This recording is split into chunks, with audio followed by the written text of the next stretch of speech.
Assalamualaikum warahmatullahi wabarakatuh. Perkenalkan, nama saya Anissa Mitsalia dengan NIM 345230016. Pada kesempatan kali ini saya akan menjelaskan proses produksi listrik pada pembangkit listrik tenaga uap. Berdasarkan gambar yang ditampilkan, gambar tersebut menunjukkan alur kerja sistem pembangkit mulai dari penanganan batu bara, proses pembakaran di boiler, hingga pembangkit energi listrik. Baiklah, pada gambar ini ditunjukkan alur proses lengkap produksi listrik pada pembangkit listrik tenaga uap berbahan bakar batu bara yang dimulai dari penanganan bahan bakar hingga listrik dihasilkan dan disalurkan. Pertama-tama, batu bara disimpan di coal hopper sebagai tempat penampungan awal. Selanjutnya, batu bara dipindahkan menggunakan coal conveyor menuju ring hammer crusher. Pada tahap ini, ukuran batu bara diperkecil agar lebih mudah diproses pada tahap berikutnya. Setelah itu, batu bara hasil penghancur disimpan sementara di dalam raw coal bunker. Kemudian, batu bara dialirkan secara terkontrol melalui metering feeder menuju coal mill. Di dalam coal mill, batu bara digiling hingga menjadi serbuk halus. Setelah proses penggilingan berlangsung, serbuk batu bara dipisahkan menggunakan separator kasar dan separator halus. Serbuk yang masih kasar akan dikembalikan ke coal mill, sedangkan serbuk halus yang memenuhi spesifikasi akan ditampung di powder bin dan selanjutnya disalurkan ke burner. Sementara itu, pada saat awal pengoperasian, bahan bakar solar atau diesel oil digunakan untuk membantu proses penyalaan awal boiler.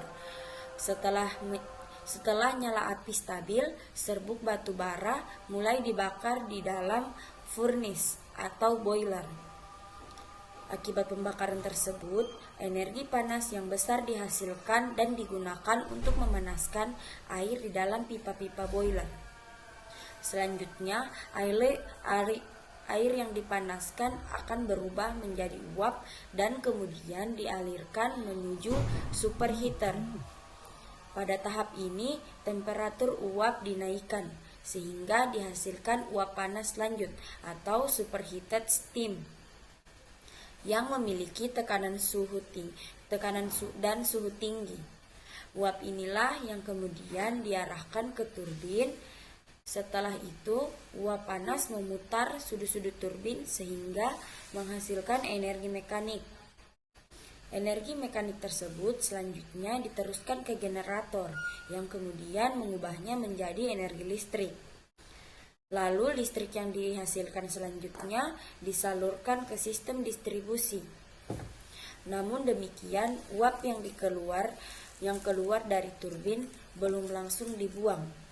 Uap tersebut terlebih dahulu dialirkan ke kondenser, di mana uap didinginkan menggunakan air pendingin hingga kembali berubah menjadi air kondensat.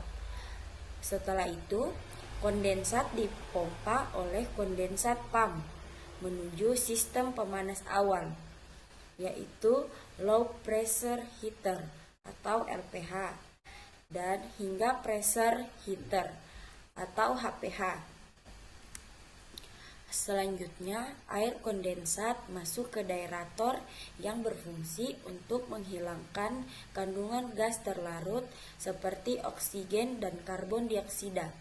Dengan demikian, potensi korosi dan pada pipa dan peralatan dapat diminimalkan. Setelah proses daerisasi selesai, air dipompa oleh boiler feedwater pump dan dikembalikan ke boiler untuk digunakan kembali. Lalu pada sisi lain, gas buang hasil pembakaran tidak langsung dilepas ke udara. Namun gas buang terlebih dahulu dialirkan melalui cycle dust collector dan electrostatic precipitator atau ESP. untuk menangkap partikel debu dan abu terbang. Kemudian selanjutnya gas buang dihisap oleh induksi draft fan atau ID fan dan akhirnya dilepas ke atmosfer melalui cerobong atau stak dengan kadar polutan yang telah dikendalikan. Selain gas buang, sisa pembakaran berupa abu dasar atau button ash dan abu terbang atau fly ash juga ditangani secara khusus. Kemudian abu tersebut dikumpulkan lalu dipindahkan menggunakan konveyor dan disimpan di ash silo sebelum dibuang atau dimanfaatkan kembali. Dengan demikian dapat disimpulkan bahwa proses pada gambar tersebut menunjukkan suatu sistem yang saling terhubung, mulai dari pengenangan batu bara, proses pembakaran, proses listrik, sistem pendingin, hingga pengendalian limbah yang semuanya bekerja secara terintegrasi untuk menghasilkan energi listrik secara berkelanjutan. Baiklah, itulah tadi penjelasan